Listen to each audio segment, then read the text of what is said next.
Boom. Yo, yo, yo, what's good? How you doing, Shiv? We're gonna uh, Just chilling. we're gonna do something different. All right, guys. I'm gonna start Poke Tea time with a joke. All right. Dude, this is gonna be cringy as I don't know Okay. what, All right, right? guys. Y'all ready for this? Which Pokemon can see the future?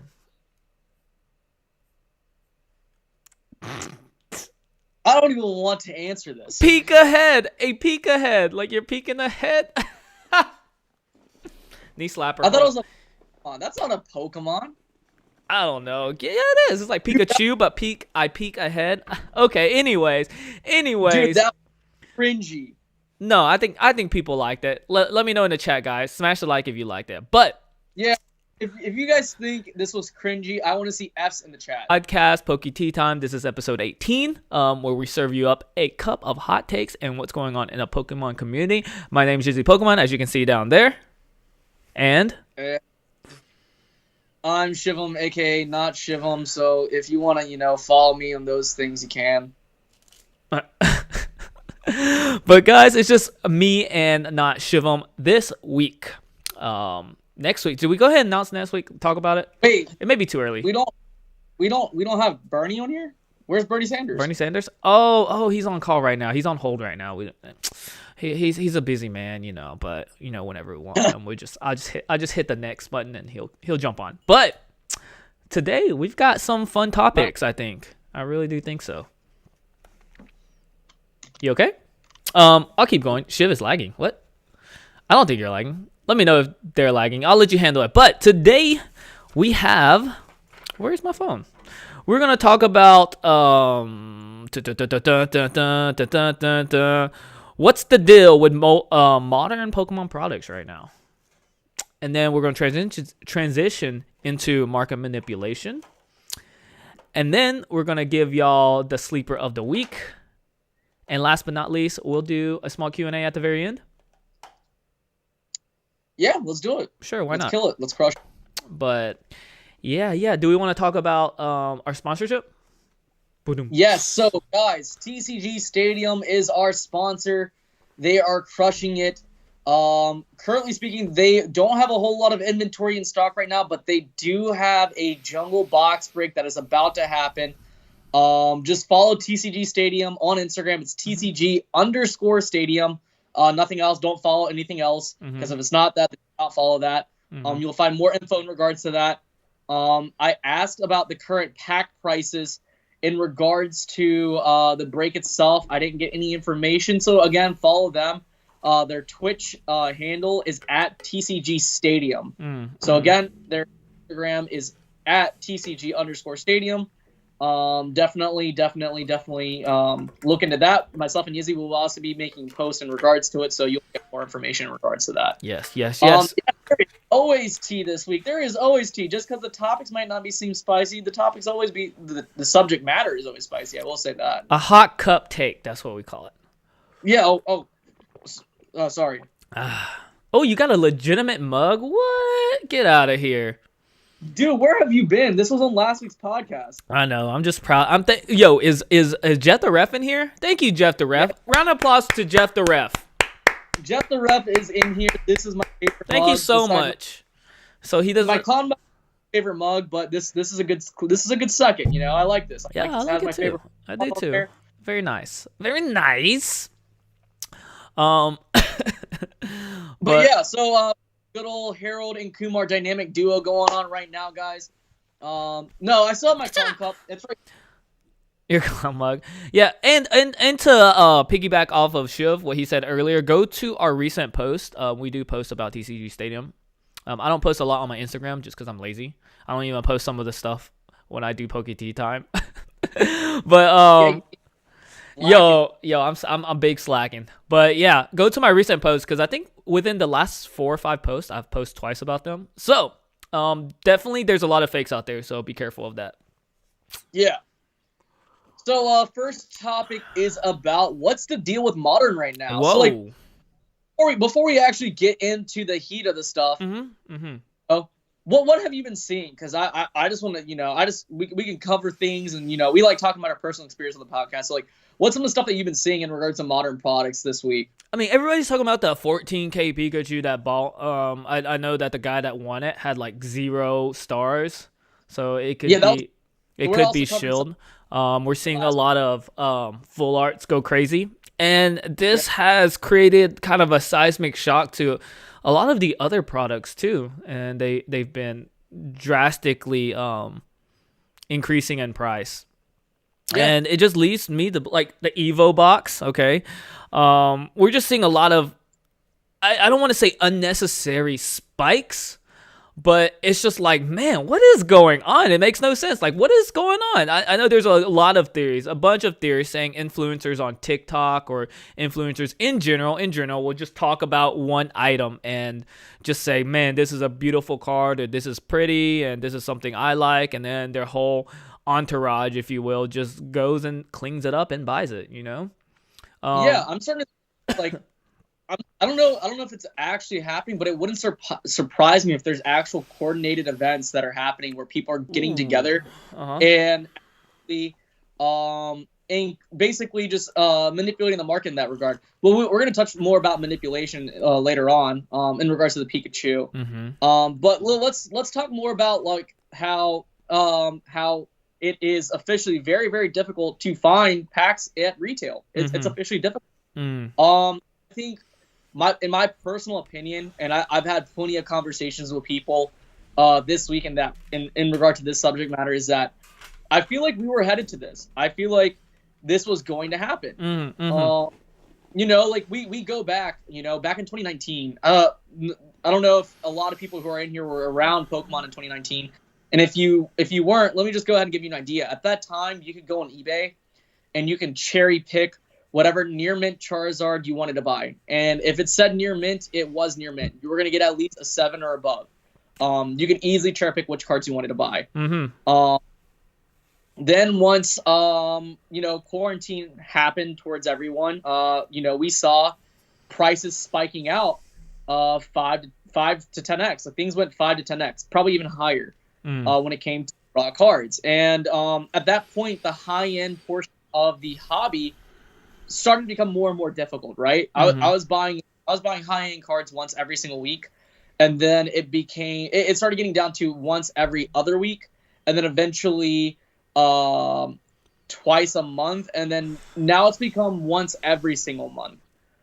So it's become very, very difficult to buy high-end products. But at that point, it just sort of made sense as to what's going on now, because if you see if you see $100 cards that end up raw that are going for $500 all of a sudden, that are now going to $1,000 all of a sudden, in regards to what card it is, it just depends on what it is. Then what happens is that lots of people start seeing that, and the biggest entry point for every single person there is that are trying to get into Pokemon is modern product.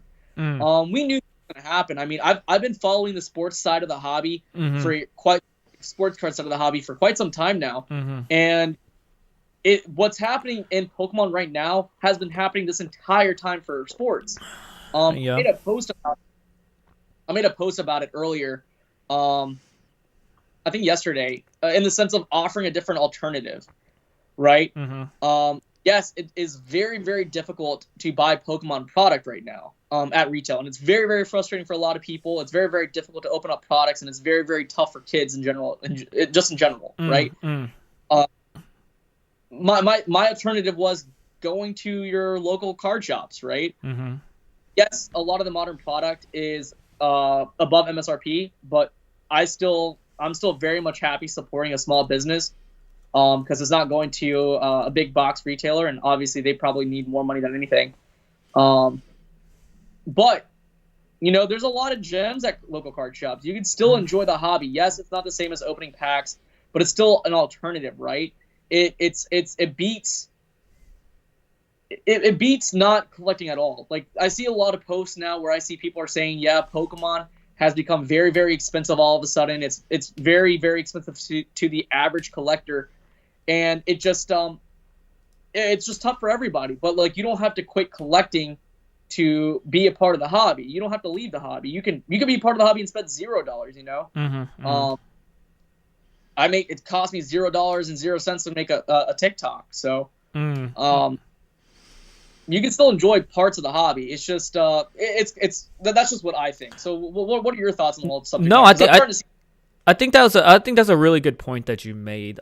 Some people think that if you're collecting, you can only get cards from packs, and they're opposed to the idea. Not even opposed to the idea, maybe not unaware of the idea of maybe just buying the cards itself. I know if y'all know Pat Flynn, Deep Pocket Monster, shout out to him. I don't know if he's here, but he gives his kid a allowance, right? A daily allowance, but it's actually a commission based off the work he does. So instead of a weekly allowance and do everything, it's based off each individual work that he does. And he said that his kid takes that approach that you just mentioned. Instead of buying, $25 worth of packs, right?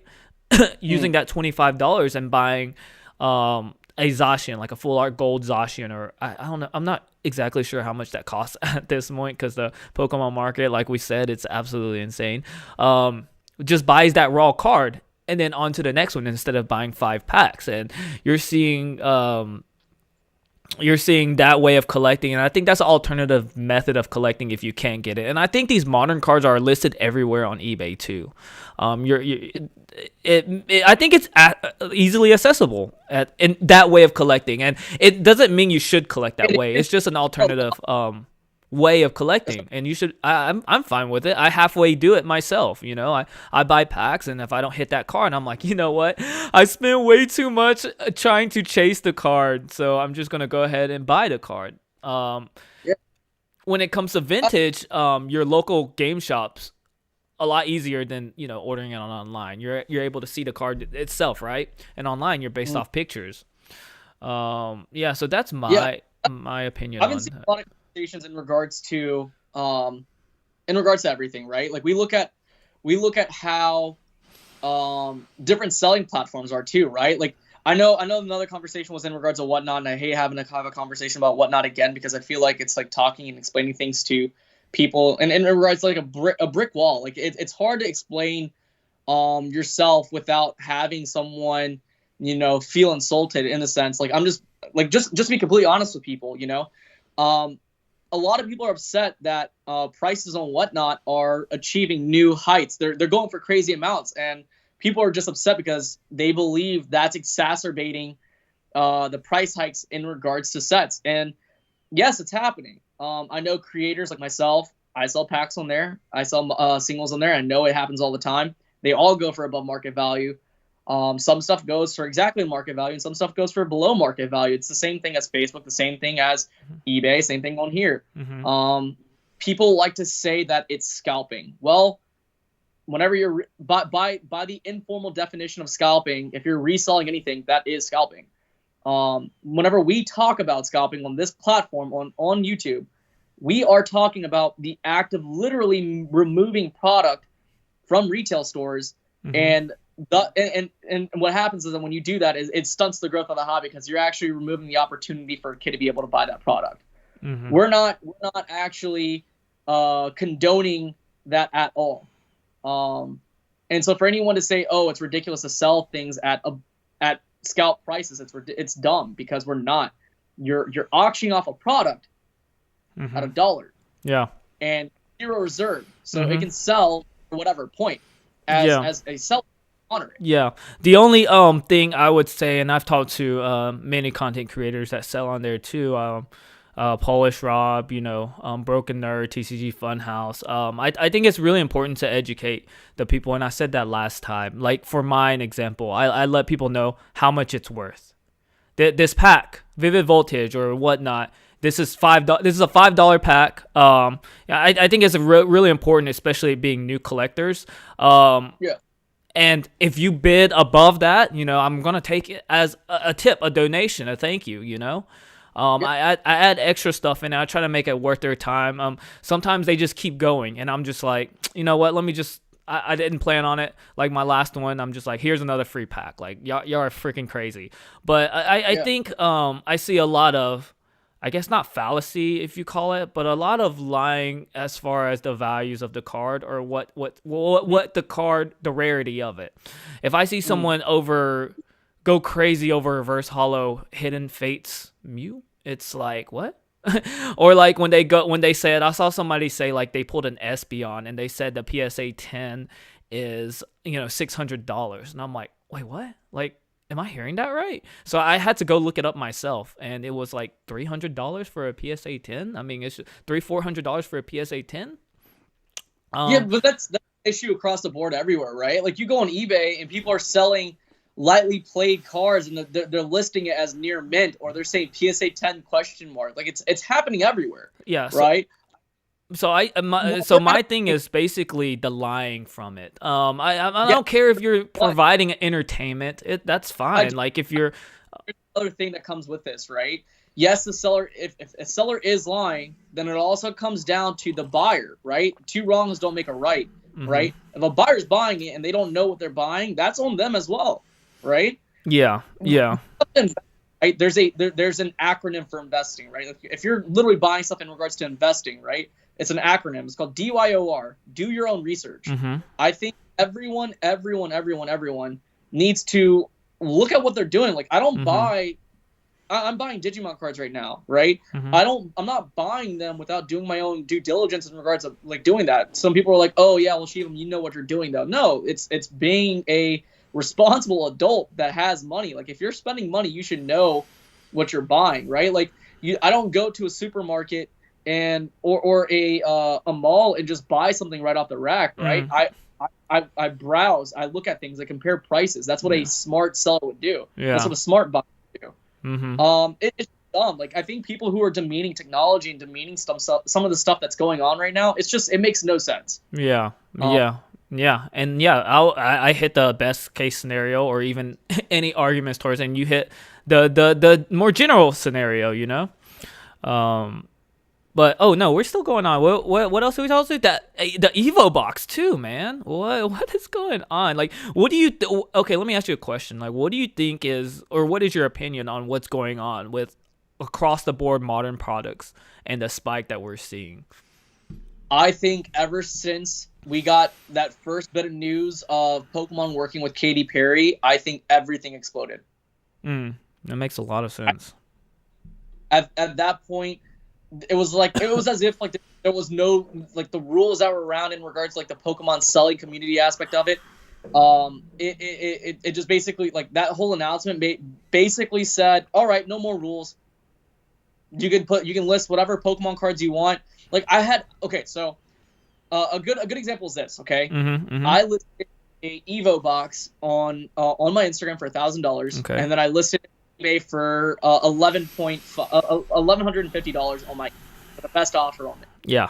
Reason being is because it's not my box. I'm selling it for a friend that's out in Seychelles, Africa. Near Africa. So it's not mine. I have it listed for that price. Now someone DM'd me is like, Sheen, why do you have your price listed for that much? Well, I said, based upon current growth of Pokemon right now, with the current hype that's going on in regards to it, this is a hot item. I'm gonna go ahead and price a product towards a future price. Like I'm in no rush to sell this product whatsoever. It's like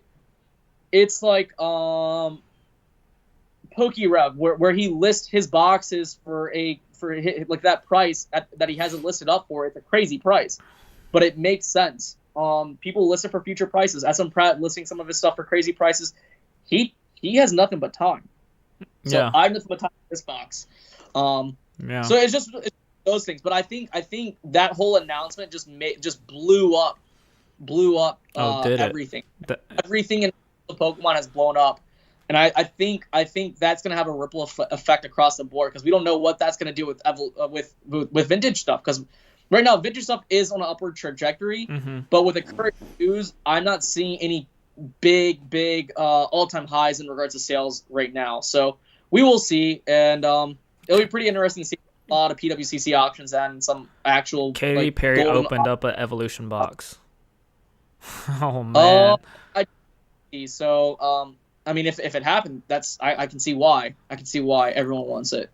So I think you made a good point. We're talking about like these influencers and all this stuff, but I think it narrows it down to almost just the announcement. What caused these influencers to do it? What caused these other spikes? What caused a lot of Katy Perry caused a lot of attention towards this and causing everybody to come back to that nostalgia, or even new collectors, right? Everybody knows what Pokemon is, so Yeah, I think just collectors in general, I think there's a lot of misplaced anger, right?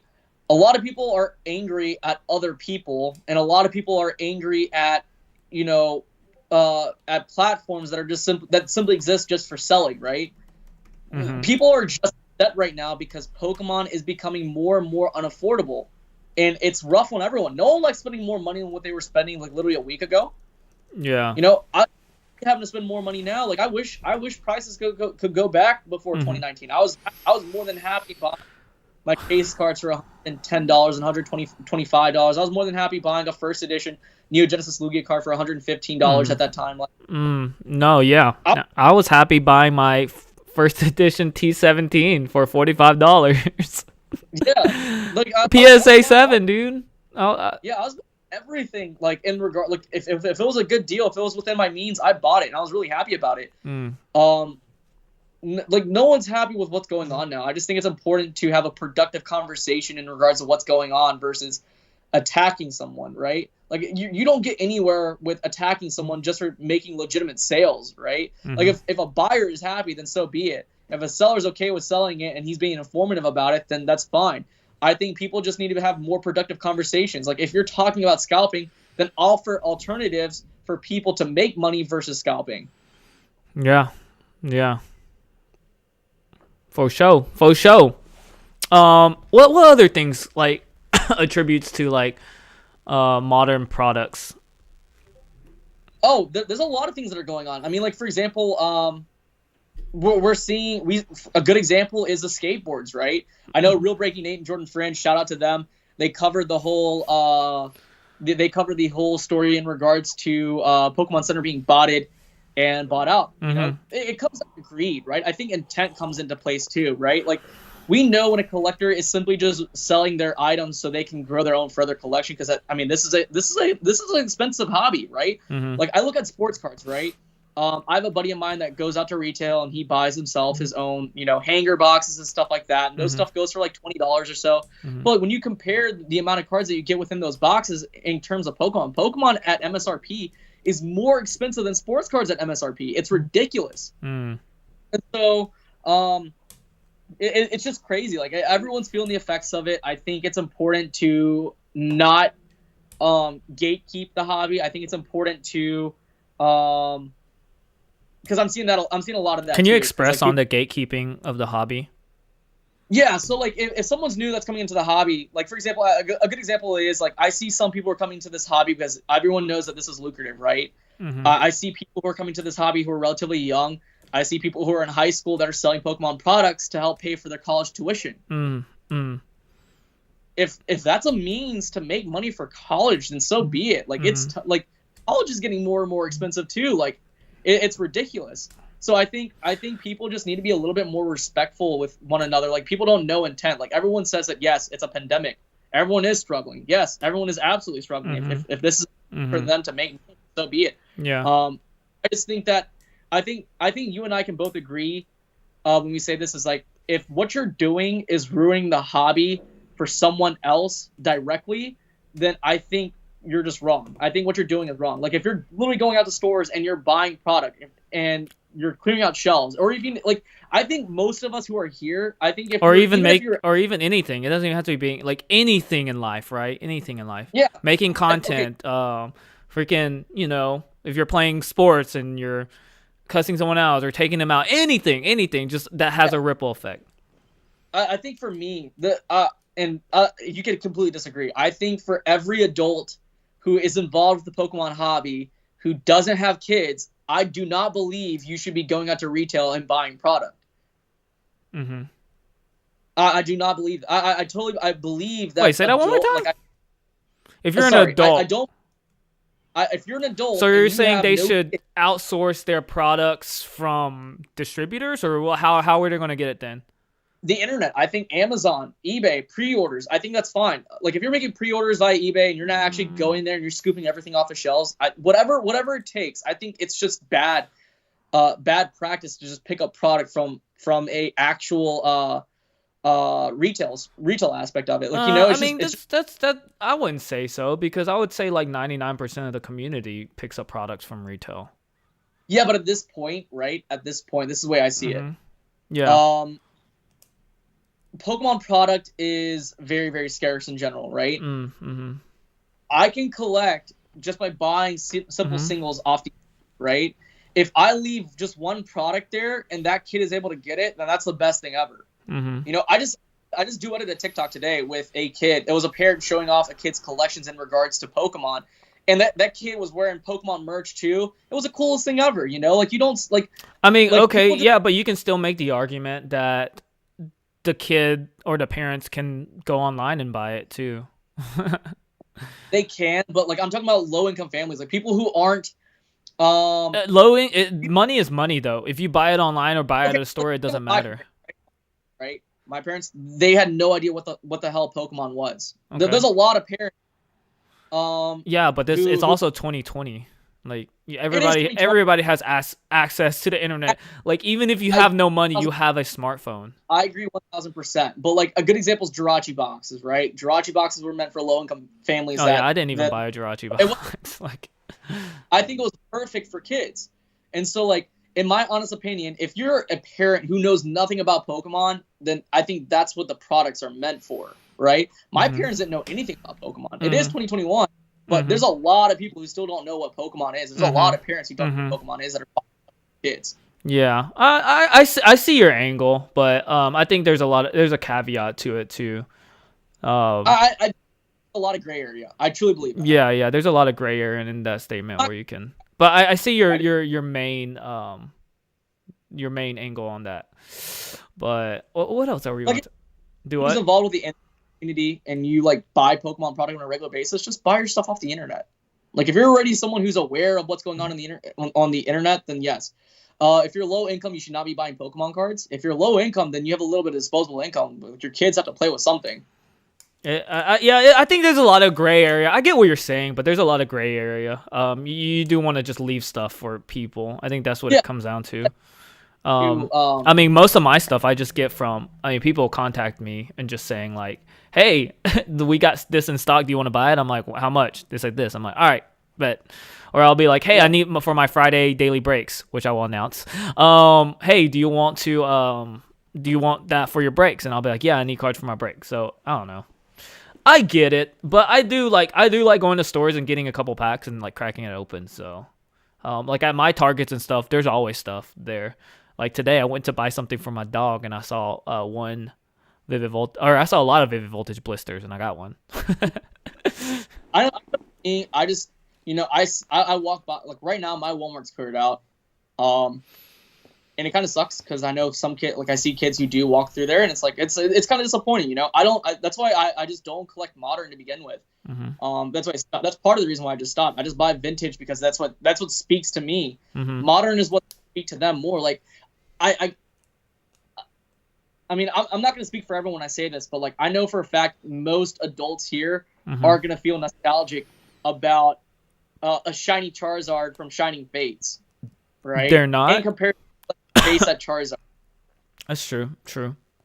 Whereas like a kid, if they see, let's say they see their favorite content creator, where like Real Breaking Nate or Leonhardt, or they see a Pokemon, like they're watching the anime right now, they're like, oh, I want an Incineroar VMAX, right? They see it. That's their favorite Pokemon.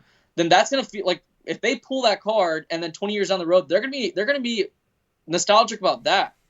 I see what you're saying. The experience that I had as a kid, like looking through the lens as a kid, is different than looking through the lens as an adult.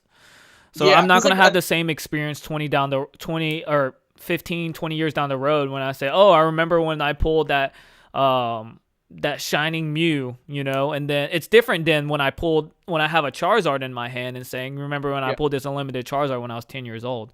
So experience as a kid and looking through that lens per se is different than looking through a lens as an adult when you're with trading cards. I get that. like for me, like I remember all my big pulls from modern sets that I pull, but like, am I nostalgic about it? No, because it doesn't bring back this sort of like childhood like wonder. It doesn't bring me back to when I was a kid when things were simple. I see that. I see that. An expensive card, and the thing is that we get excited because like we know it's an expensive card. There's a monetary value associated to it, right? Whereas when we were kids, there wasn't this monetary value associated to it. Like we saw, like I would pull a holographic card from base set and I'd get so hyped here. I didn't even know there was values behind Pokemon cards until I started actually watching videos behind it. Yeah. And I think we should take into consideration how much products is out there and how much demand. So when we're speaking, let me think about this. So what we're talking about when we say like these modern products, right? Like what is going on? I think we're speaking on the simple fact of supply and demand. It's a simple fact of supply and demand. But what part of the demand is in? That's what we're touching on. But when we think about that aspect, there's not that many cards based off the demand. So it's not always the scalpers. Like, let's say I buy one, you buy one, another guy buys four or five, another buys 6 or 7, someone buys 4 or 5. The store is gone at that point. And sometimes it's not necessarily just scalpers, I feel like. I don't know. And that's what I'm talking about though. Think about how many products are out there and how many people can afford it that's walking in and out through the store of Walmart, like it doesn't, sometimes it's not necessarily just scalpers too. It's just, there's so many people that want to think about that little section. There's only a small section of Pokemon cards. There is. Within a week, it's going to be gone. If we look at, what was it, ABC or CBS, like top 4 things to invest in, Pokemon, gold, Bitcoins. What was the 4th one? Yeah, that's one of the biggest. What was it? Say it again. That's not. It's gold, Bitcoin, sports cards, and Pokemon. Yeah, so I'm not talking about like the investment side. I'm just talking about like the amount of attention Pokemon cards have. You can only imagine that. Do what? I don't think that's what we're talking about, though. I think what we're talking about is the fact that people are literally waiting for a restock to happen, and then it's gone within the next 24 hours. Yeah, that's what. Yeah, I know, but I think we can even what I'm painting a picture here is like, even if there was guys that not, because my stores don't get scalped. I said, I went in there on a Sunday and found a lot of Vivid Voltage, and I got 1 pack, and boom, that's it. Like, so it's not. It's dry, but it's not completely gone. So the amount, I'm just saying, there's amount of demand. People just going in. I walked into a store and I saw someone, a parent, pick up 3 or 4 packs.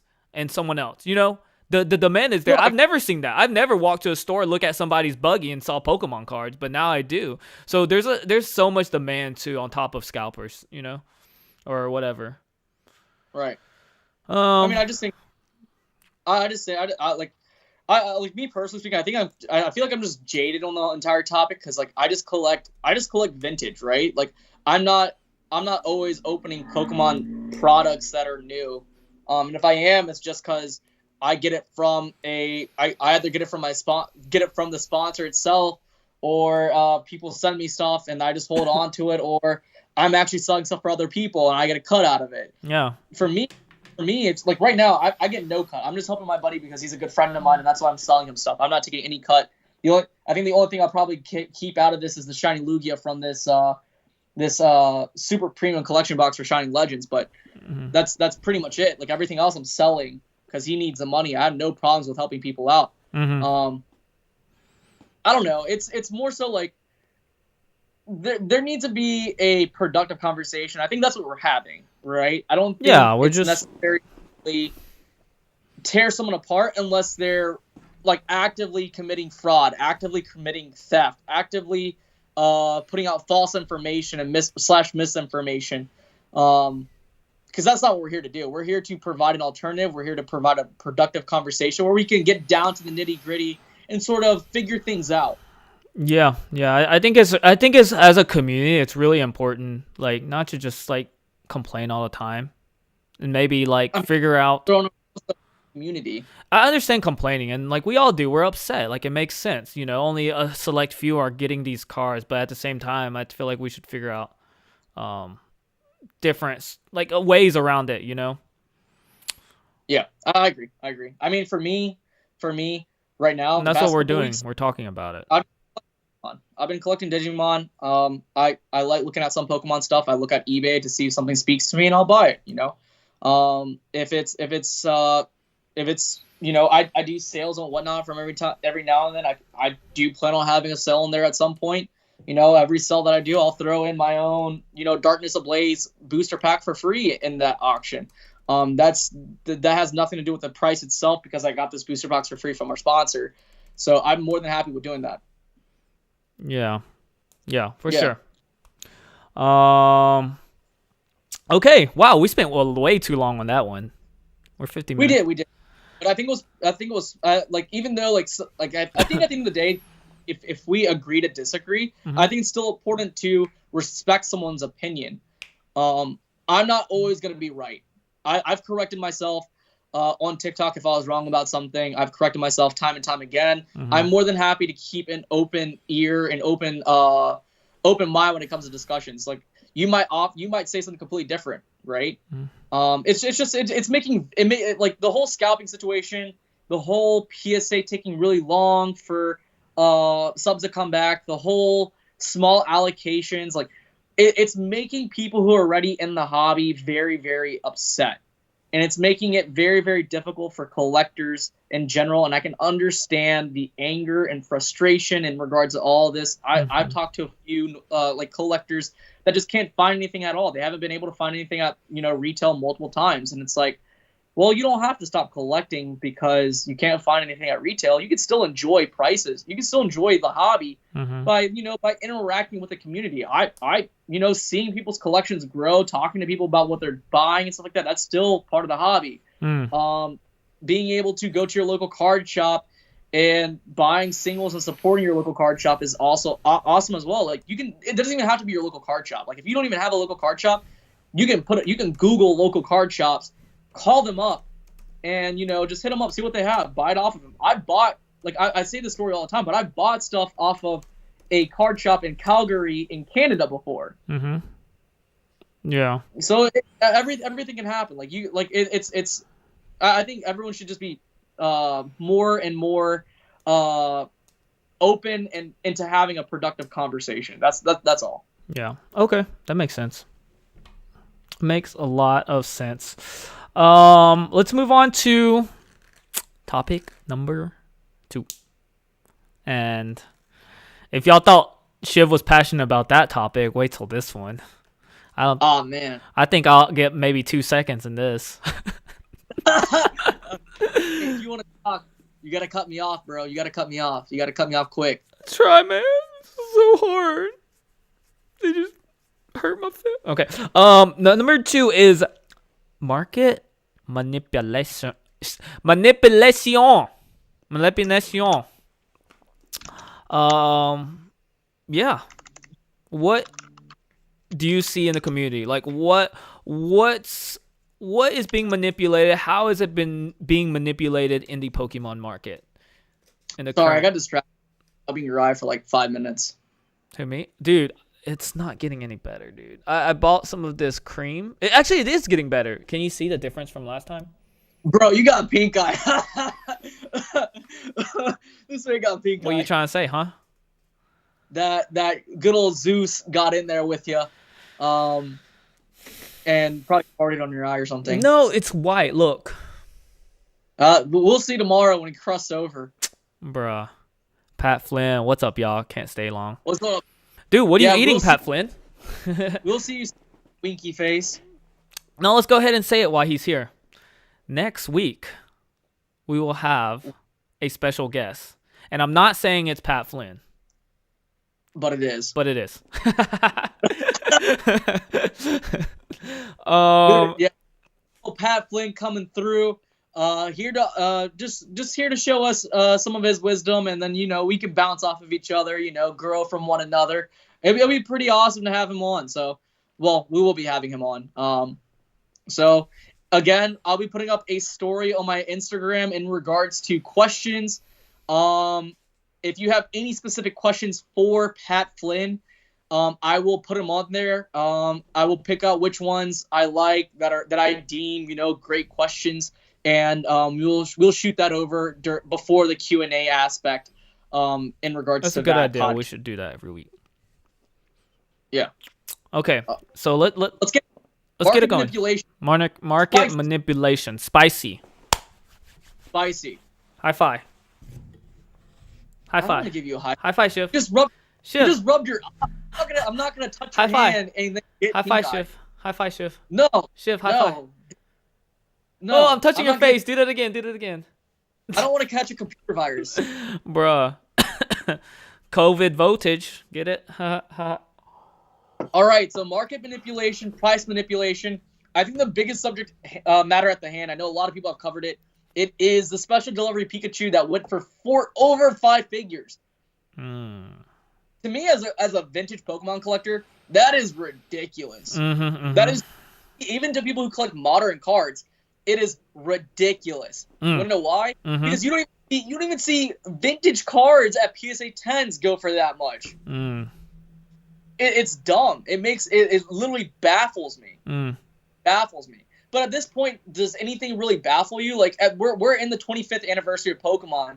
Like, yeah, not getting a high five. I don't want to give you a high five. That baffles me. Okay, keep going. No. I think the thing is that it's just I think at this point I can't be surprised anymore. I can't.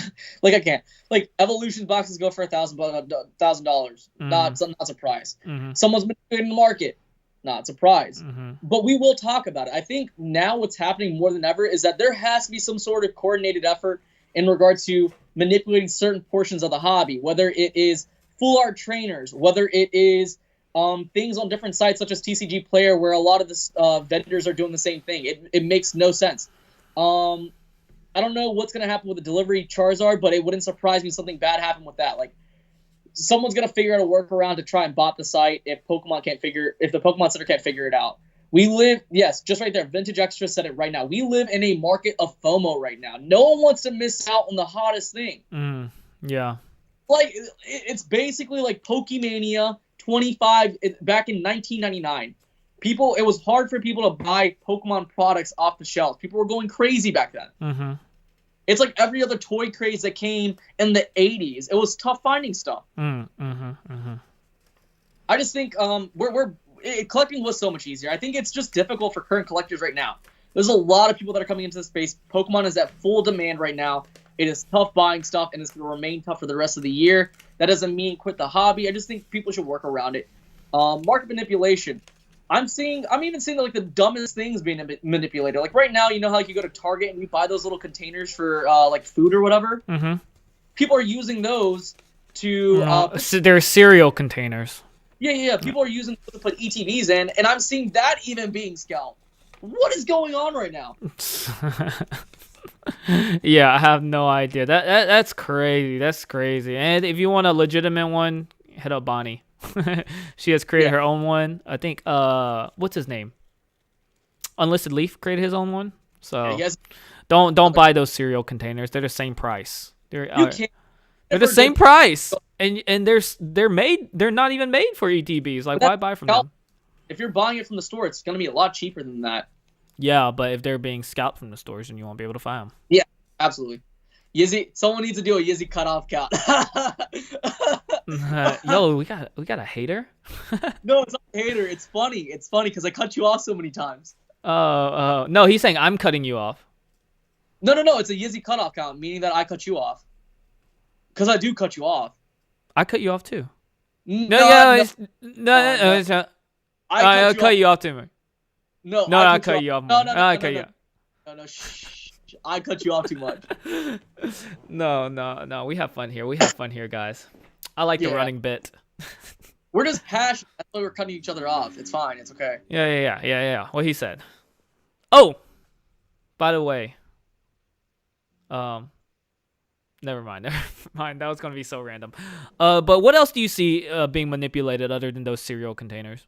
It's the full arts. It makes no sense. Reason being is because like you look at like as a collector, right? As a vintage collector, as someone who looks at things that are collectible, where value is attributed to it, you make a there's always a correlation between like actual demand, like legitimate organic demand, and the ability, the pull rate in regards to pulling some of these cards, as well as the population for it, right? Mm-hmm. If cards are like, for example, Sun and Moon. I mean, not Sun and Moon. Let's bring in Sword and Shield. Sword and Shield is a great example. Mm-hmm. Sword and Shield's production quality this year, phenomenal. Chef's kiss. It's super easy to get PSA 10s on the chase cards. It's easy. Yes, it might be very difficult to pull the card, but the chances of it getting a PSA 10 is super duper easy. So like even if you were to get a PSA 10 hyper rare Charizard VMAX, there's gonna be 1,000 more on the population simply because of the fact that it's just that easy to get a 10. Just the full art. There's like way many 10s compared to the 9s. Yeah. There's just a lot of 10s. So like when we look at trainers, right? There's just an unnecessary demand that makes absolutely no sense, and it's specifically like the female full arts. Yeah, the waifus. Yeah, AKA. I don't know. Like I know people were into it, but it just makes no sense. It just came out of it was so left field. Whoa. COVID. Easy now. Coronavirus. Yeah, it was super left field. Man, I feel like we talked about market manipulation in the first half compared to this one. It's sort of like an all over the place conversation this week because they all sort of had to deal with one another, right? So like, no, keep going. No, keep going. No, it's fine. It's fine. It's fine. It's cool. It's something where it baffles me. Everything baffles me, but it shouldn't baffle me anymore. Like like evolutions, right? Evolutions make no sense. There's gonna be so much product. Like people, the thing is that what people don't understand right now more than ever, is that people have wisened up. That means people are now keeping more things sealed now more than ever because they don't want to have a good old first edition Shadowless incident where they potentially miss out on something good in the next 5 years or 10 years or 20 years or 30 years and so on and so forth, right? But the thing is that this stuff has been printed out so much that it makes no sense. Yeah. Do you think the prices of the evolution box going from 450 to 500 and now spiking to 1,000 within a month? Do you think that has anything to do with market manipulation? Maybe, I don't know, because like this is the way I look at it, right? The most expensive set from X and Y, I believe, someone correct me if I'm wrong, is Flashfire, right? Flashfire is probably the most expensive set from that set. Yeah. Right? You get a lot of Charizards from there, but it wasn't printed to the extent of Evolutions, right? Evolution still has demand, but it's more like the lottery, right? People are willing to take a chance and gamble because there's so many Charizards in there, but it's very hard to get a PSA 10. Chances of you getting a PSA 10 is 3%. 3%. So when we look at, let's look at first edition Gym Challenge, right? I think it's like 30 to 40% to get if you have a near mint first edition Blaine's Charizard, it's like 40% to get a PSA 10. That's how easy it is. Wow. So like when you have Evolutions boxes, 3% to get a PSA 10, that makes it super duper lucrative. But on the other side of it, when you look at anything below a PSA 9, the rest is just vaporware. People are only wanting to buy it because they want that PSA 10. Wow. Vivid Voltage boxes spiking to 250, 300. I looked 3-4 days ago. God, I can't control my spit. They were like $200. Wow, they're $250, $300 now? It's because Chunky Pikachu is going more and more expensive for no reason. Like, there's so many PSA 10s. I just got mine from my distributor. Look. Dang. Wow. I'm not going to tell you how much I got it for either. Probably below MSRP. Yeah, it was like 130. Oh. Yeah. Okay. Not bad. Yeah, online distributors. Why do I see XY Elite Trainer go for 800? Man, it's crazy. People don't understand. Are they selling for that much though? That's the big question. Are they selling for that much? Yeah, is it sold for that much or is it selling for that much? If it's listed, nobody's gonna buy it. Yeah, no one's gonna buy it because Steam Siege is like, I think someone has that as like a troll thing. Like I think someone's like trying to pull a big brain move, but also trying to troll at the same time. Do you consider buying $200 of Pokemon card scalping? I mean, are you cleaning out the stores? Like, what are you buying? Like, what the crap? Dang. Bro, I mean, whoever buys all the Steam Siege, they're probably being smart about it. Yeah, no, Oh, no. it's sold $100. Get out of here! What? An ETB? That is insane. Man, That doesn't make sense anymore, guys. We're living in nothing makes sense anymore. yeah, like physics doesn't even make sense. Pokemon alone is going to crash tomorrow. No, I don't think we're gonna crash. I think the difference between Pokemon. No, Okay, I'm talking about like crash, like everything. It's going to crash. Like never mind, not in that sense. okay. Yeah, I was thinking like mental wise, like we're just gonna go brain dead. Oh, okay, that makes sense. What? I think so. Like this is kind of going back off of what SM Pratt sort of said. If we're talking about crash, but I don't want to talk about it because I really do want to have SM Pratt on the podcast soon. So I'm working on that right now. Okay. Do we want to move on to the sleeper of the week? Let's get it. Let's get into it. Okay. So before we get into the sleeper of the week, I want to ask people in the chat right now what they think mine and Yezi's sleeper of the week is, because you guys know we don't always talk about cards. We don't always talk about everything. This is definitely a little bit different. So we'll give you a hint. It is not a card, and it's not a toy. And we'll give you another hint. It's not a toy. And we talked about it in this podcast and last podcast. We've talked about this entire podcast, honestly. Yeah, that's the biggest hint. Let's go. Go. Whoever guesses it right, I will. What do we do? Forehead. What? I'll kiss your forehead. Shiv will give me a high five if you guess it right. Ooh. No, I don't want coronavirus. I don't want the E version of coronavirus. E virus? No, that doesn't make sense. Nobody's guessing. Are they guessing? Cereal. Ooh, no. Good guess though. Good guess. Video games. Oh, that's a good guess as well. Close. Cereal. Wait, that's another thing we missed talking about. The cereal. Oh yeah, that's going crazy too. The cereal makes no sense. Dude, I kid you not, on Facebook. Well, while people Shirts, are guessing, no. Digimon, no. Skateboard. You guys, I kid you guys not. On Facebook, on one of the Facebook groups, I saw someone show a Pikachu from one of the cereal boxes for this year, and they were trying to sell it for $200.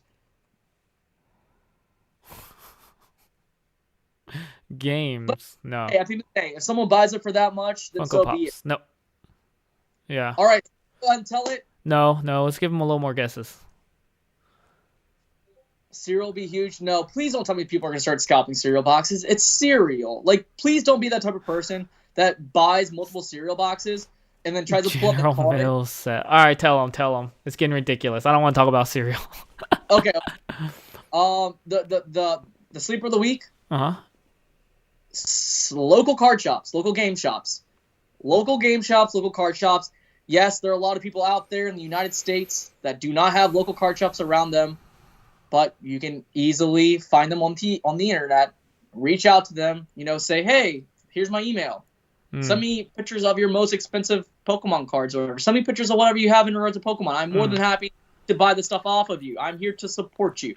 Yes, you might not ship, but I will pay more if you do ship. If you guys find a gem, then offer to pay more. Yeah. Offer to pay more. There's a lot of underpriced stuff out there. I kid you not. There's still stuff out there. You never know. Yeah. Some people sell stuff. Like if they bought it for like pennies, then they don't mind making a few bucks off of something. Yeah, for sure. I agree. I talked to somebody when I bought my base set, like when I bought this bad boy right here. Boom. When I bought this bad boy right here, somebody was like, "Hey, yo, our local game shop or local card shop has a lot of rare singles if you want to go check it out, and they're below like TCG player prices, or they're willing to will and deal with you." Yeah, I know my card shop. The guy Rick is always like, he looks at TCG player prices and he's like, "Oh, that doesn't make no sense." And then he'll look at the condition of the card and put out his little magnifying glass because he's an old man. And he's like, "Oh, I'll sell it to you for this much. Are you okay with that?" I'm like, "Heck yeah, I'm okay with that." You live in the middle of nowhere, and there's a local game shop where you're at. There's one in my town. There is, because Pokemon was huge in my town. There's one 45 minutes away up to the north, 45 minutes to the right, to the right of me, east. People say there's not a local game shop, but I'm willing to bet, and this is maybe far-fetched, but I'm willing to bet if they give me their location and I Google their location for nearby game stores, there will be one or card stores. Because I live in the South where like it's all about mudding and dirt riding and not big scene. Clearly there's not a big scene because I walk in my store and there's products everywhere. I mean, it's scarce still. Like it's sometimes they're gone, but you know, it's like a Sunday night on a random store I found some. Like it's not like completely gone. And I have 3 local games like card shops around me. 4. Yeah. If I increase the radius of where I am by 40, 30 miles, there's about 4 or 5 of them. Yeah.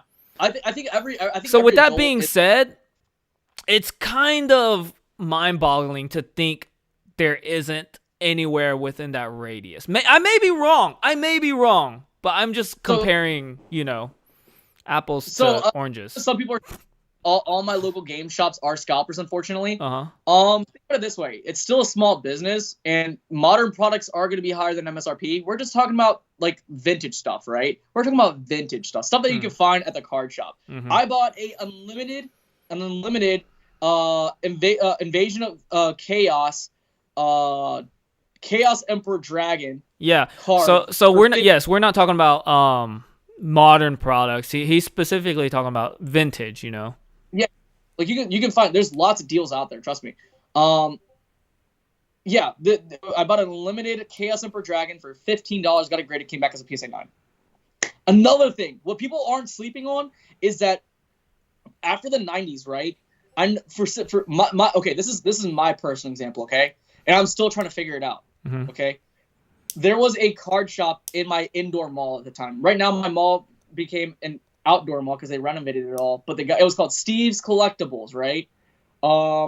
He ended up partnering with the guy at my current local card shop because he ended up moving out once a lot of things like rent at the mall ended up being more and more expensive. Yeah, $15. Sorry, 15. He moved over to the card shop where it's now with his partner Rick.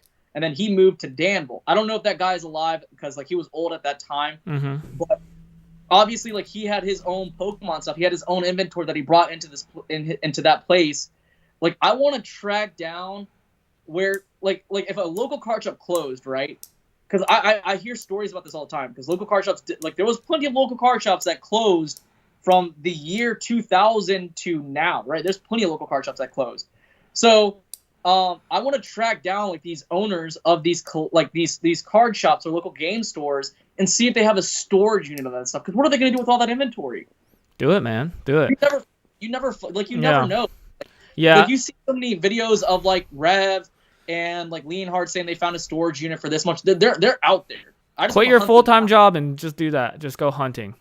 Nah, I lose money. No, but I guess I can't speak for every card shop because maybe they might overprice it. I would just get to know them too. They're willing once they know your story because most card shop owners, I guess they were a collector. Like you know, they're definitely passionate about it. Otherwise, they wouldn't go all in and put their eggs in a basket and open a store. There's a sense of community there too. What?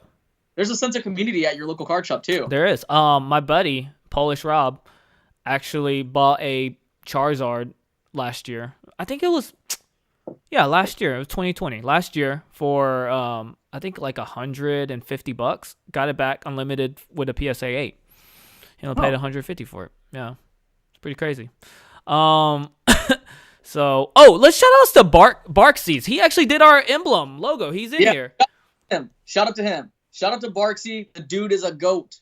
He is the GOAT. Barksy is the GOAT. He did our emblem. And for any other aspiring content creators, maybe reach out to him. Either he'll, reach out to him. Maybe he'll see if you work with him. Maybe he'll do it. I don't know what his rates are. Maybe he'll do it for free. Like you don't know. What else? Oh, I want to tell him my sleeper. Okay, go ahead. Okay. Should I? I think a sleeper of the week. I don't want to tell him because do y'all want to know what my sleeper is that Shiv shut me down for? All right, here we go. What I think the sleeper of the week, and I thought about this, it just came to mind. I think Shining Legends is a sleeper. And the reason I believe that is because if you I've been wanting to do like a vintage break recently, and I've been looking into like black and white. I can't go all the way. I mean, I could probably do. I've been looking into Team Rocket too, but I didn't want to go all out first. I wanted to start easy, and I was like, what is hype around it, right? We do have Heart Gold, Soul Silver, and that had the Prime cards, and I'm like, dude, those are beautiful. Those are absolutely beautiful. And then, but you could get Prime cards for what, $20 to $50 for each of them.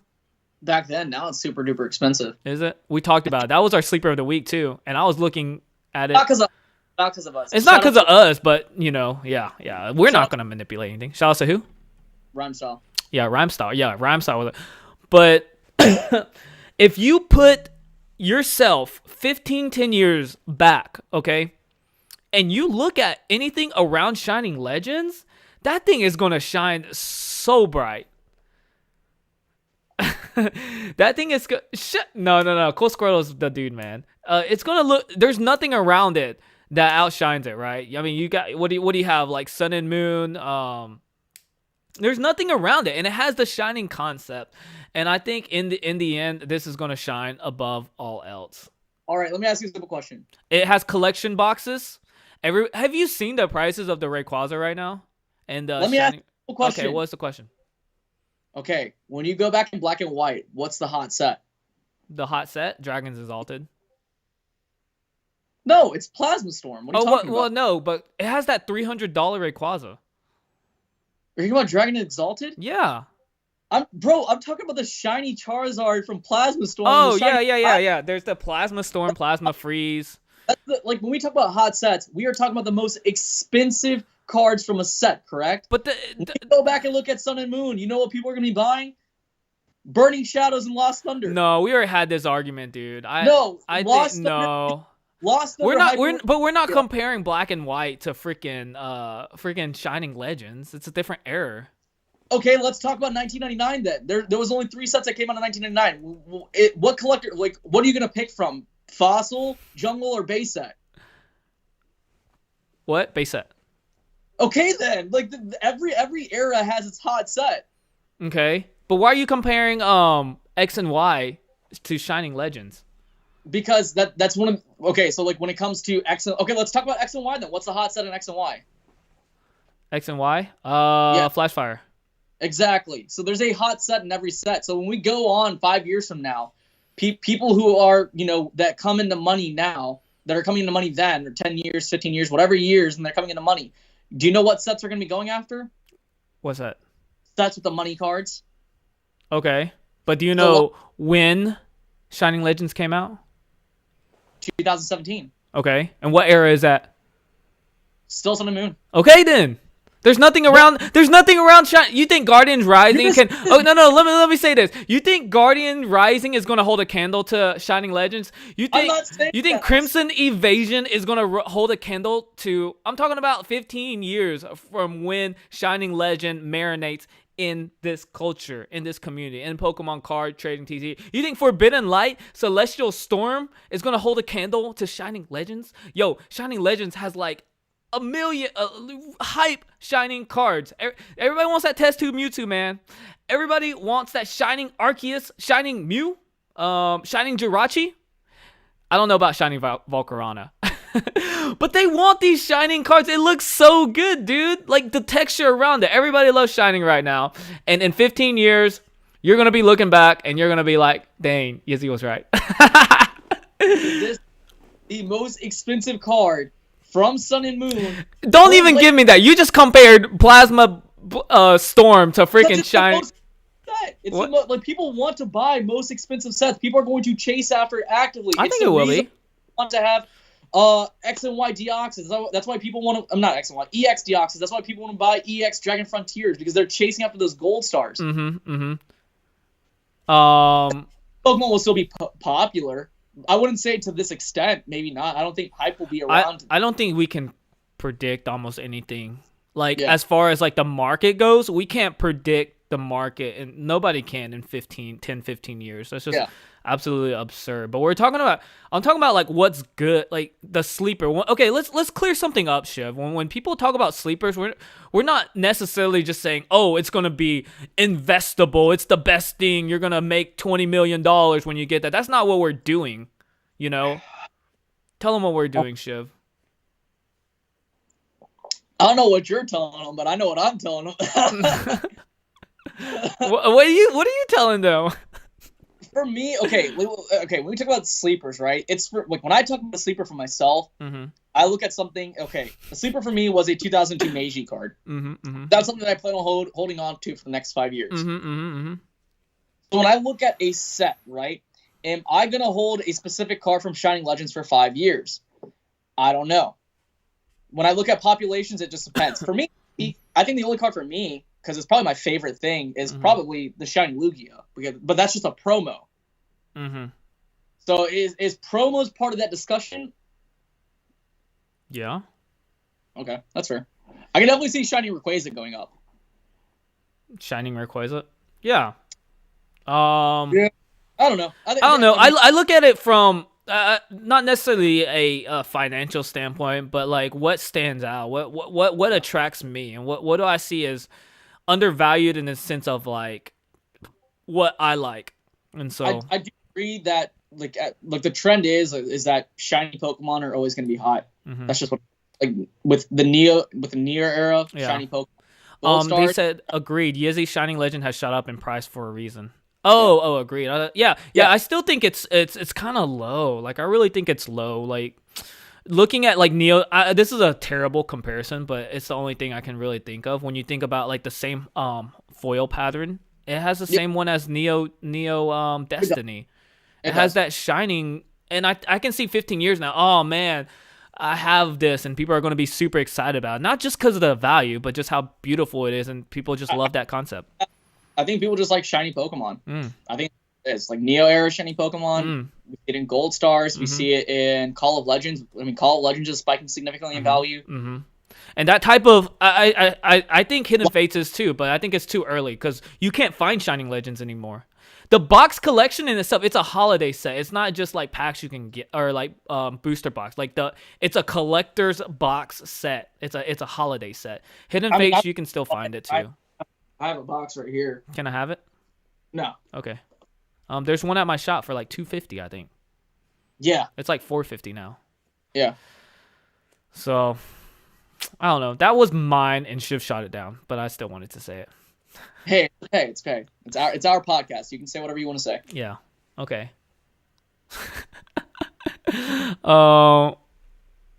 Ooh, I personally found some pretty awesome box/cards. Oh, yo, shout outs to our sponsorship once more. Whoa.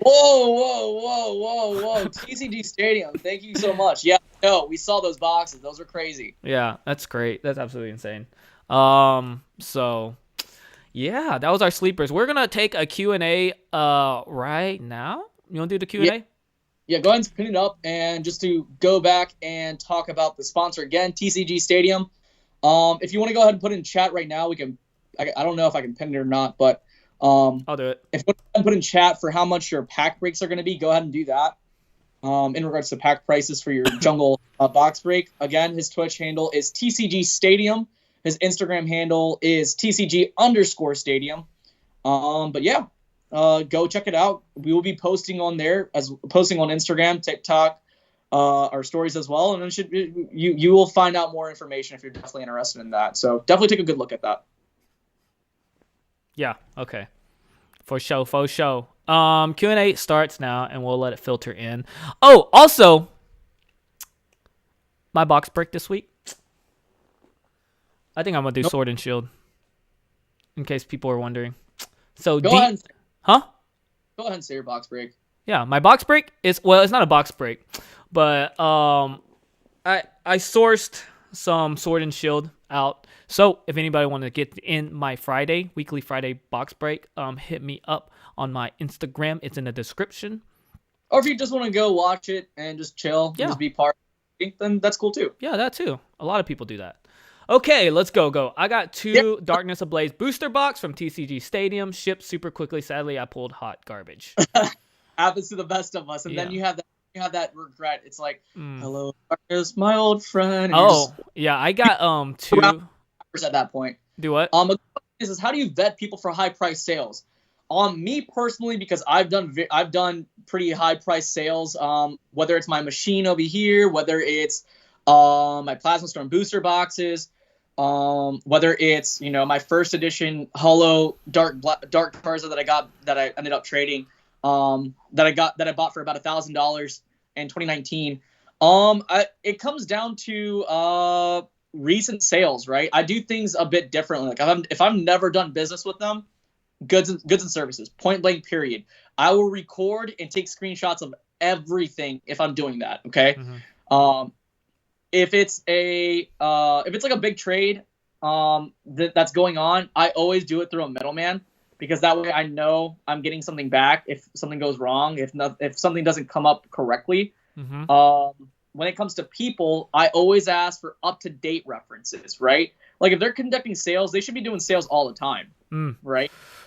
And not to mention, the thing is that if someone's going to scam you, it doesn't matter how much reputation they have, they will scam you at any point, right? So it's important to be skeptical at all times, because at the end of the day, if someone wants to take your money, they're going to take your money. It's important to have just talking to them, you'll figure it out. I think just use your best judgment, guys. I think that's important. Like we see scams happen all the time. I'll ask around too. Find like don't just don't tackle it to yourself or by yourself. Don't tackle the situation by yourself. Goods and services at all times. If you've never done sales with someone, I've done it plenty of times. I take screenshots of everything almost immediately until I get my product. If I don't see any product, then I'm talking to PayPal almost immediately. Giovanni's background side. Do you think distributors who buy directly from Pokemon should be upcharging on products with the market Hidden Fates ETBs 150? Pokemon doesn't charge them. I think it's wrong.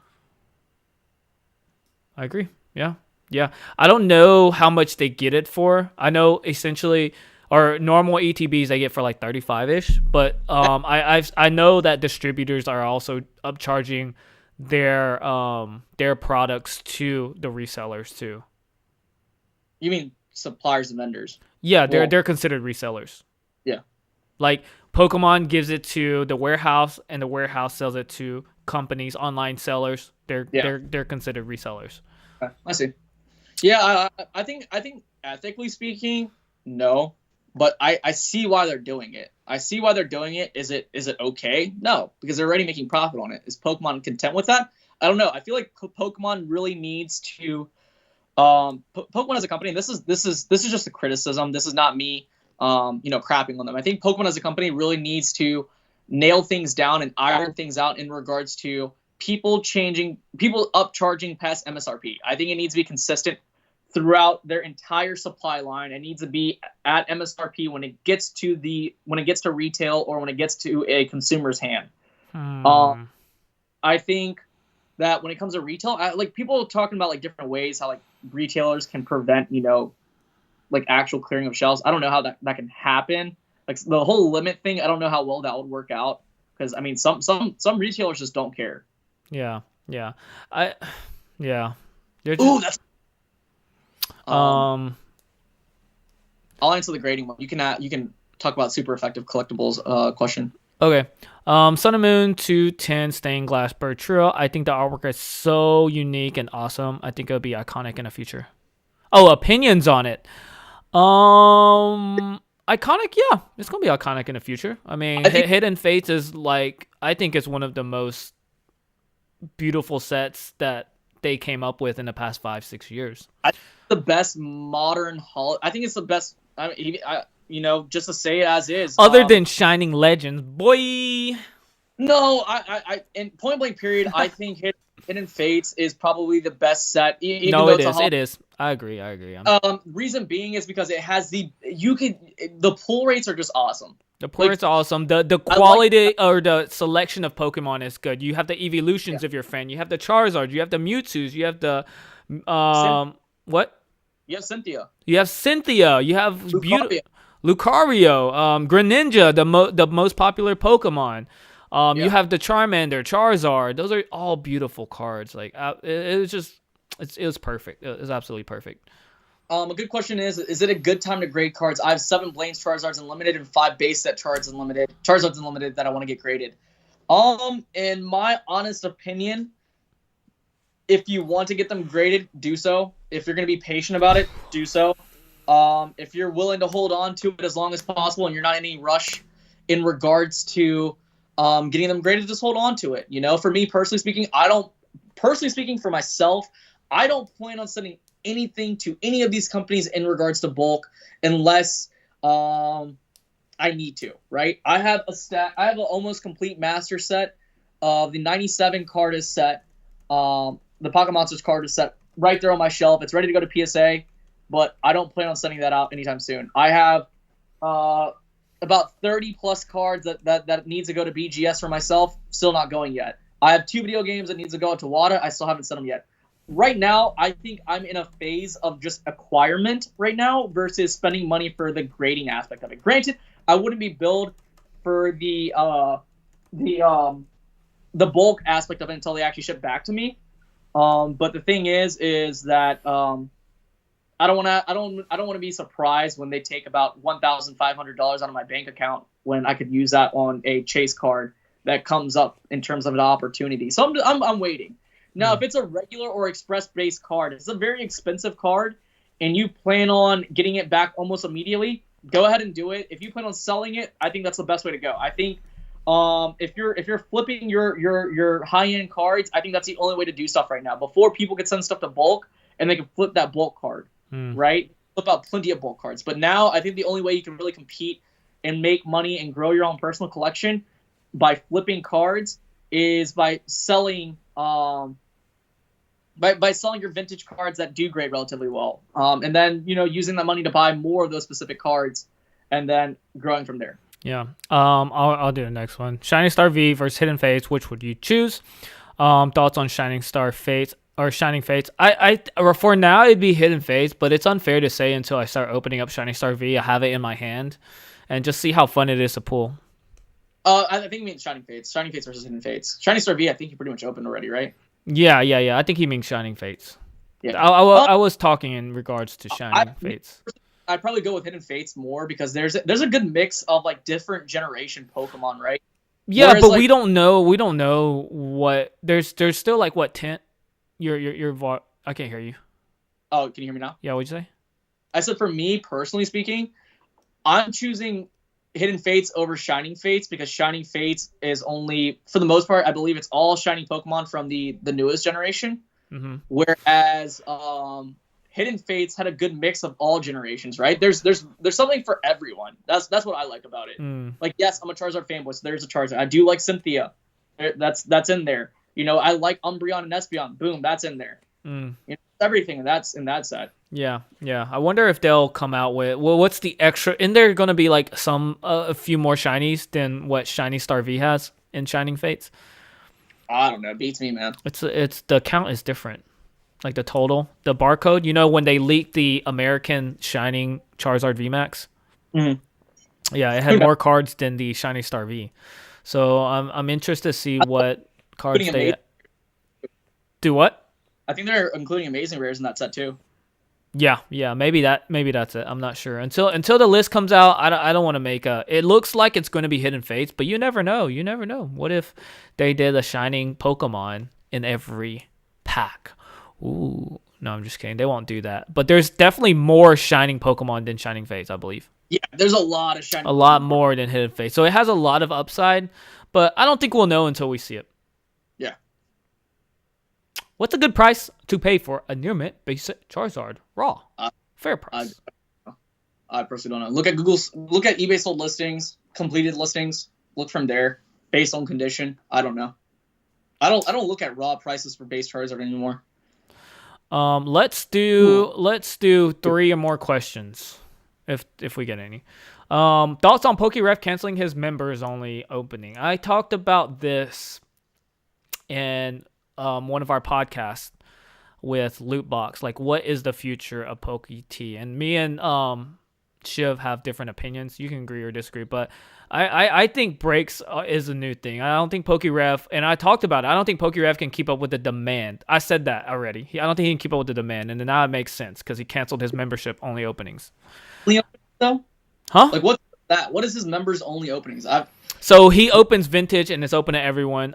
He has an only members opening, which is modern set. So it's like his Burning Shadows, his Hidden Fates, his Shining Legends, his just Vivid. He didn't do Vivid Volts. His Evolutions. Those are only members openings. And now he canceled it. I think he's spending way too much time doing that, and the demand is so high that he can't even finish. He could also just be getting burnt off, like burnt out with doing it. He could just also be being burnt out with it. Yeah, he's going like almost every day. Like, it's crazy. I just want a piece of that pie. I don't even want a piece of that pie. I just want a crumb. I got a special delivery Pikachu off the PSA. What do you think the fair price is? I don't know. It's still too new. If you want to be kind of ballsy, go ahead and put it on auction, no reserves, 99 cents. You got it for free. Yeah. Or at least put it at $10 or whatever you put at in terms of, stuff like that. He's opening 10,000 packs for the next month opening. That's ridiculous. Why people will want PokeTubers open their packs when they can just open them buying from retail and getting a ship by retail? It's more so of an entertainment factor. It's more about entertainment factor and supporting. Other than PokeTubers, that's just pretty much what it is. It's just there's a supportive aspect about it. I don't know. Oh. I don't really know why. Me personally speaking, I don't know why people are buying from PokeTubers, but I can see why they are. Me personally, I don't know. I'm not buying packs from a PokeTuber. Go watch our loot box experience, but if you don't, or loot box podcast. I do know why. There is an added aspect of security, like what you're buying. You don't know, for a fact the packs aren't being tampered with because they. No, he could be talking about modern packs too. But just in general, it's the you can't say, other than the reason for supporting the people, like it's for the experience. It's an entertainment factor. Okay, think of it this way: you go out and buy one pack, right? 1 or 2 packs from a store. Boom, that's over.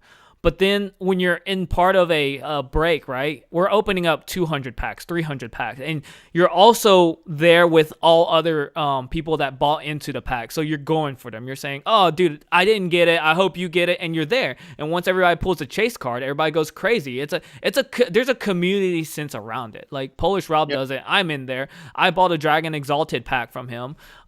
He does other breaks. I bought some Champions Path from him. Like, people buy from me. I support other PokeTubers, and you can't say, other than supporting, because it's like saying, why do you play soccer, or why do you do this, but don't include your happiness. Don't include that. No, you have to encompass the whole thing. You can't say, but what about this? You can't just take stuff out. That's not fair in an argument or in a conversation in general. It's like, why do you like this girl? I know you like blondes. Let's just say she's not blonde. Why do you like her? It's like, well, blonde is not good, but you know what I mean. Okay. It's also because people can get their hands on packs in any retail store. That's part of it. Do you think it'll be harder to get Shiny Fates compared to Champion's Path? Yes, I think Shiny Fates will be very, very difficult in comparison to Champion's Path. But, however, I do think Pokemon is going to meet that demand the best way possible. I have an interesting theory. I don't think it's true, but recently we've been talking about it. Products has been scarce, like more than ever. Like restocks have been terrible. And a part of me thinks that they're using their resources to print Shining Fates out. They want to do a huge push on this product, so they halted other products that they could be printing to keep the stores all fat and juicy. You know what I'm saying? Yeah. That's just a theory of mine. Yeah. I don't know. It may be wrong, but it makes sense to me a little bit. Talk about how you think Topps Pokemon sets will do in the future. There's no telling what it will do in the future. However, I do know that Topps cards in general, they're the lowest. They're steadily climbing. They're vintage. Yes, some people didn't like Topps growing up, but there's plenty of Chase Topps cards out there. They've been steadily increasing in price like the past ever since I got into the hobby, things have steadily been increasing. Honestly, I know a few people already that have been buying out master sets of like the top series 1s and 2s, whatever they can get their hands on in regards to Topps. Like one of my buddies, he just bought 830 plus cards of Topps, like just Topps cards in general, just to get graded. It's something where it's kind of like the way I look at it. I think like the best comparison is theme decks, right? Theme decks, vintage era. They don't increase drastically, but they still increase in value, right? They're increasing in value, but they keep going up. Good one. How much is express level fee at PSA? $75. Turnaround time is about a month now. What is $50? Somebody said Regular. Regular. Okay. And what's regular? I don't know. I have my own regular submission using my vouchers, and that's been at PSA for like 4 months. Okay. So this could be like 2 months. It could be 3 months. I haven't got my last regular submission in, so there's no telling. Well, for one of my clients. And wait, what did you say express level turnaround time was? It's about a month. Okay. I sent in Dark Ghouls express cards. One of his cards for express, mid-December, and it came back like earlier. Well, this past Friday. Let's do 2 more. Yeah. I noticed in Reddit it's been getting very hostile lately in the Pokemon subreddits. That sucks. That's in every community though. Everywhere it's getting hostile. Instagram is hostile. TikTok is hostile. Everybody's hostile. Everybody's on edge in the community. Because the thing is that whenever money is involved, that's when people get upset. Yeah. So that's been searching for new printer factories. Have not found any good printers. Wait, what? I guess companies are looking for new printers and factories, like basically manufacturing. How do you know this? Yeah. How do you know about this? Have not found any new printers. Then Panini, Topps, Yu-Gi-Oh, MTG will be fighting for any new capacity once it comes out. Oh, that makes sense. That would make a lot of sense. Like factories are having a tough time finding printers because I believe that's on demand too, and so they're not printing at full. Like they can't print to meet the demand. That makes sense. I mean, like for me, my own business, there's a lot of products that are hot items, and they're not coming to me at full capacity. But we don't know. That's just most of this is like a shot in the dark. I feel like. Yeah, like it could. I mean, it makes sense. Do you think base set 2 is underrated? I don't know. I don't do enough research on base set 2. Like I wish I had all the knowledge in the world, but it's easy. It's easy to do your research. Do you know? For me, some people like base set 2. Like I know Rhymestar likes base set 2 because the foil pattern is just nicer. I don't know. It's the first official reprint. You know, and then after that, Legendary Collection is a reprint. So I mean, it's up to you, man. Why is Express no longer no longer Express longer for companies like Graded Gem as opposed to sending it yourself? That I don't know. For them, it could be just a volume thing. Like there's so much demand for companies like Graded Gem and Legends. All right, last one. Oh, go look for ink and see how crazy hard that's been. Okay. There's a lot of things. Like I know, like my specific business, Izzy, like the one that I help out in regards to my family. There's hot items that I haven't got at all since majority of 2020.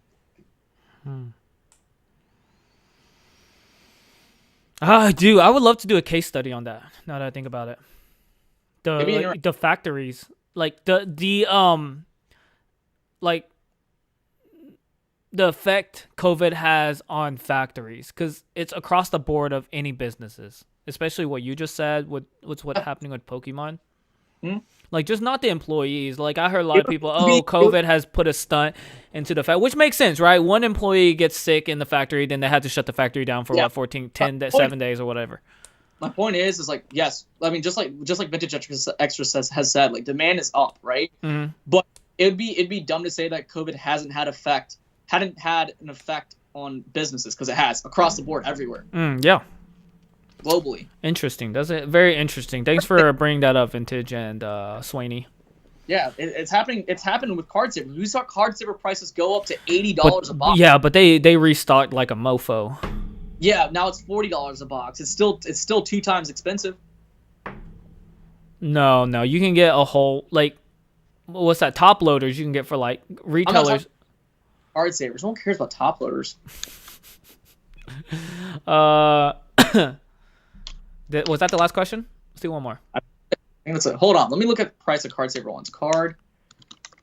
I got Saver. mine for really cheap. I think I got like 200 of them for like $30, dude. Like last month. And that was on Amazon, bro. Not saying Yeah. I know, but I have been researching. I have looking up new factors, and then there's interesting, Swaney. Oh, 100, salami. 100 count $30. 200 count $44 to $46. That's not bad, dude. That's not bad at all. Huh? You're paying. You're paying 20 cents a card saver. That's Is a it? lot of money. No, it's not. Maybe. Dude, back in 2019, you could get a box of card savers for $20. That's 10 cents a card saver. That's a lot of money. You're paying 2 times more. Yes, that's a lot of 20 money. cents a card saver. Yeah. Yeah. I mean, yeah, that's That's pretty. Also, a lot of people have been making. I think. A lot of people are making their own card savers. So like Bonnie has outsourced her own card savers. They don't say card saver 1. It's just like nothing. There's no title. And you know what a lot of people have been doing? Do you know those badges that hold IDs? People have been using those too. Oh, I mean, And those are like 2-3 cents. I like looked PS even making their own card savers. I think Beckett is too. Like it. Honestly, you know what I think? If PSA and Beckett are doing their own card savers, you know what I think what's happening? It looks like this, guys. Look. It holds badges. It's like 1 cent each. Oh, you can't see it here. No, but did you hear what I was saying? No, I just want to show people like what people are using to send in cards. It looks like Oh, this. what that like I think PSA is coming out with their own. I think PSA already has their own card savers, but what I think could be going on is like they don't return card savers. I think they could have just been recycling everything and just making things up, like making their own product. It's 100% free money for them. Where does all those card savers go? Recycle? No, it's plastic. Yeah, like they're probably like remolding it or doing something with it. They can't be tossing it out. Let me see PSA. I think it's going to be a Pokemon Center exclusive. PSA is accepting submissions that come in top loaders right now. Yes, we know. Even Sports has been upward. 5 cents a penny. Yo, Shiv, what's up? You know Trevor Glycan? Yeah, go to like. Smoked bacon or unsmoked? Ooh, that's a good one. I'm vegetarian. I eat meat. Smoked bacon or unsmoked? Smoked? What about fried bacon? I'm from the South. I have Beckett card savers. Beckett has card savers? Yeah. Yeah, they're reusing them. Okay. Yeah, they. No. Look at that. TCG Stadium Super Chat is still there. Yo. Yeah. Because he sent us that good old hundo. Yo, everybody's asking like non-Pokemon questions. I love it. Is Jaffa cake a biscuit or a cake? I don't freaking know. I don't even know what a Jaffa cake is. Yeah, you do. Why are you lying? No other. All right, do we end this? Like, I'm having fun, but I don't know. I don't care. other than that, guys, I think that does it. I'm gonna be clipping this up. And Yeah, I've been vegetarian my entire life. guys, Oh. what? I'm trying to end the stream. Or you want to keep talking to people? Okay, fine. Go talk to people. No, I think we're done. They love you. They love you. Do y'all love Shiv? Let's get an F in the chat if you love Shiv. No, let's get an F in the chat if you hate me. I want to know that more. That's a lose-lose situation. Exactly. Okay, so if you hate Shiv, F in the chat. And if you like me, put F in the chat as well. No. You can't have both sides of the coin, Shiv. That's just not fair. Yes, you can. Ultimate Rare, Chaos, Emperor Dragon, or Secret Rare. Guys, thank you so much for joining on. I'll be doing a break Friday. I'll be on What Not Selling Singles, first edition singles. And do what? What? Yeah, Shiv is all over my TikTok. He's my daddy. Nobody's typing F, so I don't know what to take of it. I thought people would type F. But guys, y'all been awesome. I gotta go eat. I'm hungry. I need some of that noodles. I'm about to have some pho. Yo, y'all have pho? What you know about that pho though? Spicy pho? Let's go. I'm excited. Let me get off. Shiv. What if I don't want to end it? You're gonna be. Bro, we gotta end it like this, man. All right, we will end it if everyone downvotes this video. Okay, I want Stop to see. doing that. Let's get to 60 likes. No, no, no, no, no, no, no, no, no, no, no, no, no. I want to see 60 likes. 4 downvotes right now. 4? 44. Why? What do you mean by why? F and F. Ooh, so he likes you and he hates you. That's Yeah, good. He's you know, it's right in the middle. That's fine. It's okay. He doesn't hate me or like me. Yes, we got 4 dislikes. Let's go. No, you're terrible. Yes, Stop 6. stop trying to hurt my channel, Shiv. It's not your channel anymore. It's my channel now. No. No. Oh, do y'all want to talk about future plans in the Pokemon, what we're having for Poke Tea Time? Eventually, guys, we're going to be switching over to a new channel too and doing Poke Tea myself. We are going to be should we talk about the merch or no? Guys, I was just kidding. You don't have to downvote this. But just to sort of talk about future plans, just to expand upon what Yizzy's saying, we are going to separate Poke Tea Time into its own actual thing. We're going to be having its own YouTube channel for that. That will be happening really soon. I know I'm working on my website. I know you're working on your website, and you're applying for your LLC as well as I.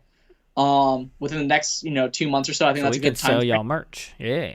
Yeah, and then we will be having mugs, sort of like this, where we have our logo. I think we should have a different variation because I know John from Pokemon, aka Pokemon Radar, he has these types of mugs. I think if we do different, it would work out really well. Like tumblers or something. Who knows? We can do like the other type of mug, like it looks like a vase, Yeah. like a grandma mug. Yeah. Yeah. But on doing that, we'll have a Patreon open specifically for that because obviously when we start that YouTube channel up, it won't be monetized. And we won't have super chats on there. So if you want to do it like that and you have a specific question that you want to ask or you want to have, myself or Yizzy want to answer from that specific Patreon, then we can do that as well. So that's just future plans, guys. But other than that, let's end this. Yeah, everyone undownvote now. Go put the see now they're not gonna do it because you already did it. You gotta believe, man. Don't stop believing. No, I hate you, Shiv. Dude, I think that does hurt the channel. I know Fringe and people say it doesn't, but I think it does. Hey, man, it happens. I hate you. Anyways, all right, Sips. Oh, guys, just upvote it. Yizzy's gonna cry. Yizzy's going to cry. He's literally about to close this out, and he's gonna cry. That's when he gets us done and over with. No, I'm gonna go have my pho. All right. Sips up.